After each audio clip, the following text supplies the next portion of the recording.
I believe Mahindra wasn't too happy with the way the Conto performed in the sub 4 meter segment, because what they have now is another sub 4 meter SUV, this time based on their heroic Scorpio DNA.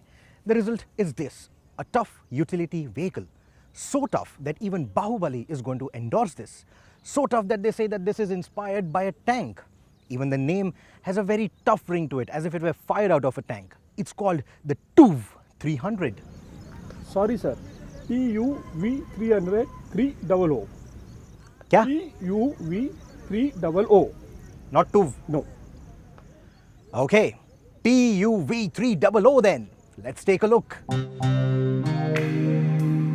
The design clearly has had mixed responses.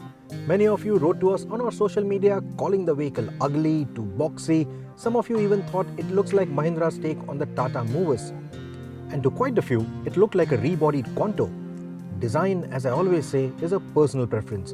But the TUV is certainly not a very pretty vehicle. It does look boxy, yes, but in turn looks and is larger than the likes of the Ford EcoSport. It decidedly looks angular than muscular and has clear hints of the Jeep Cherokee's design to it.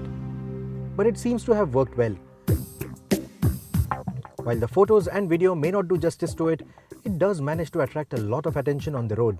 Things I don't like are the square lamps and the rectangular air dam in the front bumper. While they are in the same theme as the rest of the car, they look disconnected from the sharper character of the headlamps and the nose. But I like the design of the headlamps, the polygonal wheel arches and the straightish lines of the car. The side profile especially reminds me of vehicles like the Suzuki Jimny or the Pajero Mini. Unlike Mahindra cars of recent times, the design of the TUV looks clean. Though I don't particularly love it, I wouldn't feel awkward being seen in one of these. The first time I stepped inside the cabin of the TUV 300, I was pleasantly surprised. It's a very clean layout. It doesn't look as sophisticated as the one in the XUV, but then doesn't look as dejecting as the one in the Conto. Even the front seats are adequately wide, they're comfortable, and I particularly like these armrests on the seat as well as on the door pad. What you see here is the current range-topping T8 trim, which gets you an infotainment system that is compatible with iPod, USB and Bluetooth connectivity. The audio quality is average though, and my test car already had a speaker that was bottoming out even on low volumes. Add to it the mediocre plastics in the door panels and you could end up with rattling plastics rather soon. The dashboard plastics too are the scratchy kind, but the fit seems pretty decent so far. There is some exposed wiring and those connectors tend to heat up. I like the attention to detail where there is a uniformity in the fonts that they've used for the instruments, the switches and the infotainment. I also like the adjustable cabin lights. So this is what the second row seating looks like. Seat set to my driving preference, and still I have decent knee room, good leg space, you can slide your feet under, good headroom as well, and the floor is pretty flat, so is the seat. So you can have 3 adults sitting abreast, but if it's people my size, then 2 adults and a kid. Third row is a little cramped, usually good enough for kids. Adults can sit here, but they'll have to sit with their knees intertwined. And these are jump seats, so they do not get any seat belts. So safety is a concern, and God save you if someone were to rear in this car. So if you're necessarily looking for a proper 7-seater, get a proper 7-seater. Boot space is a decent 384 litres, but it can expand to 720 litres by folding the middle and the last rows. There are no additional air conditioning vents for the rear seats, but since the cabin is about 3 meters in length, cooling should not be a big concern. Just that I would have liked to spend my money on climate control instead of those nagging voice messages.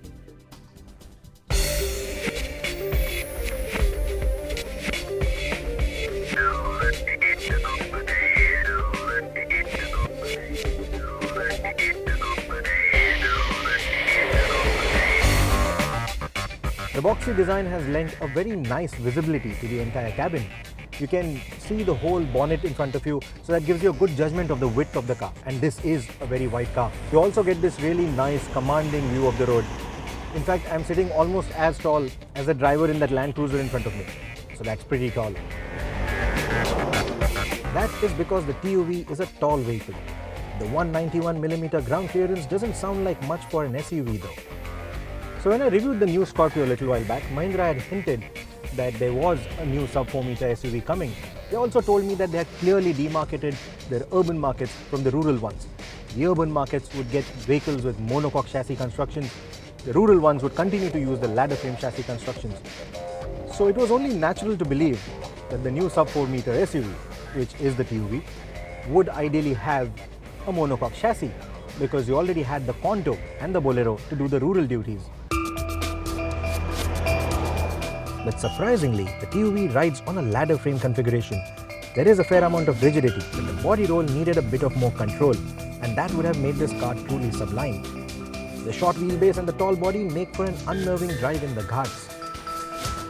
But that said, the grip from the 215 section tires is quite good, and despite that body roll, the tires really hold quite well.